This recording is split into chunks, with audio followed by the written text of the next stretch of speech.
नमस्कार दोस्तों, मैं डॉक्टर ऋषभ शर्मा, को फाउंडर दाईडॉक। आज का वीडियो है cost of hair transplant in India या cost of hair grafting in India. और इस वीडियो को देखकर आप अपने जो हेयर ट्रांसप्लांट की जो कॉस्ट है वो आप कैलकुलेट कर पाएंगे। और साथ में इस वीडियो में मैं आपको ये भी बताऊंगा कि कैसे आपको best doctor and best setup आपको चूज़ करना है अपने हेयर ट्रांसप्लांट सर्जरी के लिए, क्योंकि हेयर ट्रांसप्लांट सर्जरी एक ऐसी सर्जरी है जो आप अपने लुक्स को इन्हांस करने के लिए करवाते हैं और अपने कॉन्फिडेंस को बूस्ट करने के लिए करवाते हैं। और अगर ये सर्जरी गड़बड़ हो जाए तो पेशेंट को बहुत ही ज़्यादा मेंटल ट्रॉमा पहुंचता है और जो ख़राब हुई जो सर्जरी होती है उस सर्जरी को करेक्ट कराना भी बहुत ज़्यादा डिफ़िकल्ट होता है। और इसके अलावा जो लाइफ थ्रेटनिंग जो कॉम्प्लिकेशंस है उनका भी जो रिस्क है वो बहुत ज़्यादा पेशेंट में बढ़ जाता है। और इस वीडियो का जो लास्ट पॉइंट है वो सबसे इम्पॉर्टेंट पॉइंट है, जिससे कि आप अपनी हेयर ट्रांसप्लांट की जो कॉस्ट है उसका अंदाज़ा आप इजीली लगा पाएंगे। इसलिए आप इस वीडियो को एंड तक ज़रूर देखें।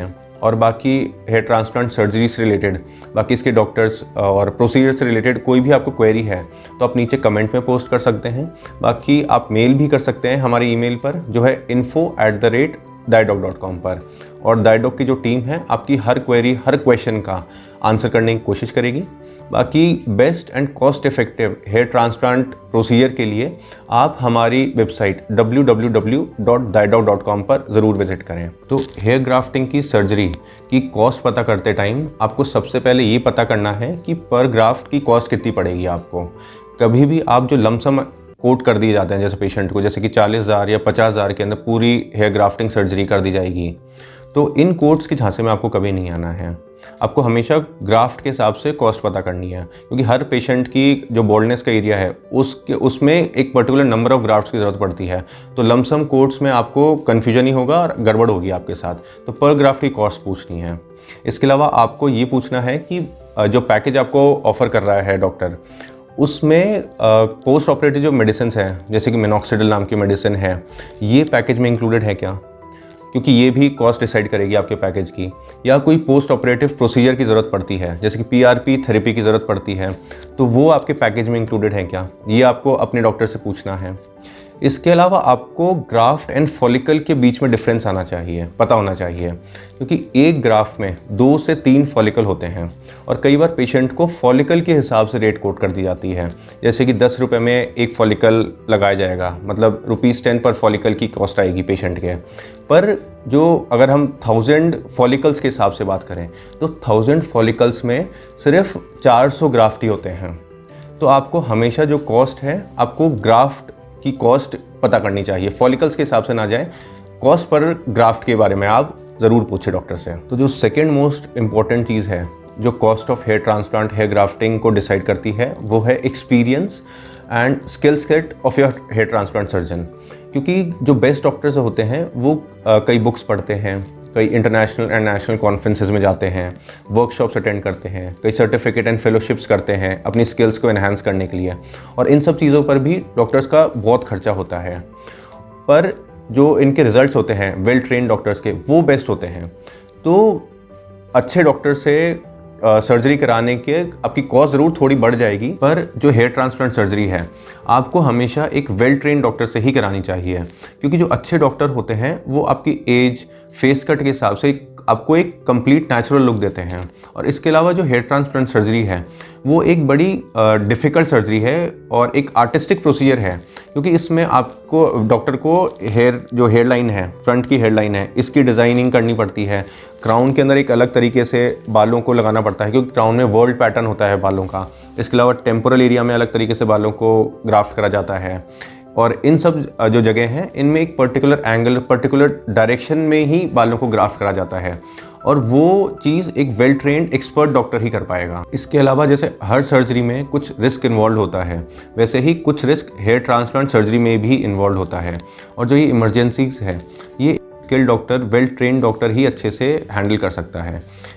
तो इसलिए आपको हमेशा एक वेल ट्रेन्ड स्किल्ड डॉक्टर ही चूज़ करना चाहिए।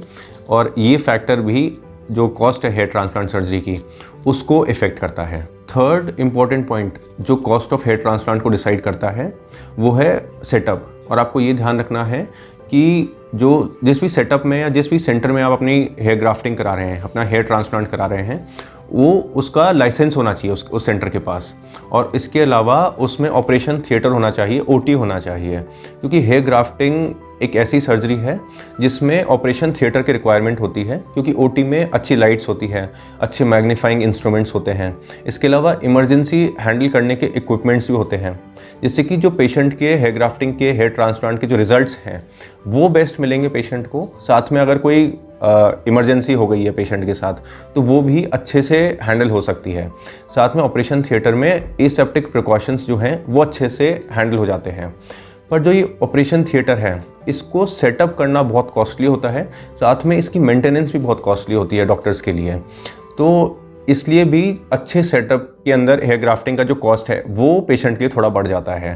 पर आपको हमेशा अपना जो हेयर ट्रांसप्लांट है वो अच्छे सेटअप में ही कराना चाहिए, और कभी भी आप किसी सैलून में या ओपीडी सेटअप में या ख़राब सेंटर में कभी भी आपको नहीं कराना चाहिए, क्योंकि इससे आपकी जो लाइफ थ्रेटनिंग जो कंडीशंस हैं उसकी रिस्क है वो आपके लिए बढ़ जाएगी और रिजल्ट्स भी आपको अच्छे नहीं मिलेंगे।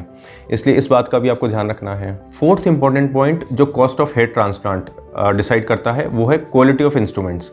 और हेयर ट्रांसप्लांट सर्जरी एक ऐसी सर्जरी है जिसमें हाई क्वालिटी के इंस्ट्रूमेंट्स यूज़ करे जाते हैं, जैसे कि टाइटेनियम बेस्ड पंचेस, जो कि बहुत ज़्यादा बेटर होते हैं स्टील बेस्ड पंचेस से। और जो ये इंस्ट्रूमेंट्स हैं ये बहुत कॉस्टली आते हैं, पर इन इंस्ट्रूमेंट्स का फ़ायदा ये होता है कि पेशेंट की स्किन को मिनिमम डैमेज पहुंचता है और इनसे जो कट हैं वो बहुत क्लीन लगते हैं, और जिससे कि क्या है कि जो स्कारिंग है पेशेंट की स्किन में वो मिनिमम होती है और पेशेंट की जो रिज़ल्ट्स हैं वो बेस्ट मिलते हैं पेशेंट को। और आपको इस एक बात का और ध्यान रखना है कि जो ये पंचेस हैं, एक पंच को एक पेशेंट में ही यूज़ करा जाता है, पर जो कई छोटे सेंटर्स हैं या जो ख़राब सेंटर्स हैं वो एक पंच को मल्टीपल पेशेंट्स में यूज़ कर लेते हैं, जिससे कि जो रिजल्ट्स हैं पेशेंट के वो ख़राब हो जाते हैं पेशेंट के। तो आपको इन जो ऐसे सेंटर्स हैं जो ऐसे ख़राब काम कर रहे हैं, आपको इन सेंटर से बचने की ज़रूरत है। फिफ्थ पॉइंट जो cost of hair transplant surgery को इफ़ेक्ट करता है वो है टीम, क्योंकि हेयर ट्रांसप्लांट सर्जरी एक लंबा और डिफ़िकल्ट प्रोसीजर है और इसमें डॉक्टर्स को एक एक्सपीरियंस्ड और ट्रेन टीम की ज़रूरत होती है जो उन्हें अच्छे से असिस्ट कर सकें। और पर जो ये मतलब एक्सपीरियंस और ट्रेन टीम है इसको मेंटेन करना भी बहुत कॉस्टली होता है, तो इसलिए भी जो cost of hair transplant surgery है वो अच्छे सेंटर्स में बढ़ जाती है। और आपको एक बात का और ध्यान रखना है कि जो ये टीम है ये हमेशा परमानेंट स्टाफ होना चाहिए डॉक्टर्स के पास, कभी भी टेम्प्रेरी स्टाफ नहीं होना चाहिए। तो इस बात का भी आपको ध्यान रखना है अपने सेंटर्स को सिलेक्ट करते टाइम। और लास्ट में बात करते हैं नंबर ऑफ ग्राफ्ट्स रिक्वायर्ड। ये सबसे इम्पोर्टेंट पॉइंट है जो कॉस्ट ऑफ हेयर ट्रांसप्लांट इसे डिसाइड करता है। और जो नंबर ऑफ ग्राफ्ट्स हैं, यानी कि आपको कितने ग्राफ्ट्स की ज़रूरत पड़ेगी हेयर ट्रांसप्लांट के दौरान, ये डिपेंड करता है स्टेज ऑफ बॉल्डनेस के ऊपर। और अगर हम अप्रॉक्सीमेशन के हिसाब से बात करें तो स्टेज 1 या 2 है जो बॉल्डनेस की, उसमें पेशेंट को लगभग 1500 से 2000 ग्राफ्ट्स की ज़रूरत पड़ती है। स्टेज 3 के अंदर लगभग 2500 से 3000 ग्राफ्ट्स की ज़रूरत पड़ती है। स्टेज 4 ऑफ बॉल्डनेस में पेशेंट को 3500 से 4000 ग्राफ्ट्स की ज़रूरत पड़ती है। और स्टेज 5 अगर पेशेंट के बॉल्डनेस है तो उसमें 4000 प्लस ग्राफ्ट्स की पेशेंट को ज़रूरत पड़ती है। और अगर हम कॉस्ट पर ग्राफ्ट की बात करें तो ये बहुत वेरी करती है। ये ₹25 पर ग्राफ्ट ही पड़ सकता है पेशेंट को, ₹50, ₹75, ₹100 पर ग्राफ्ट तक भी जा सकता है, और कई बार ये ₹200 पर ग्राफ्ट की कॉस्ट तक भी जा सकती है।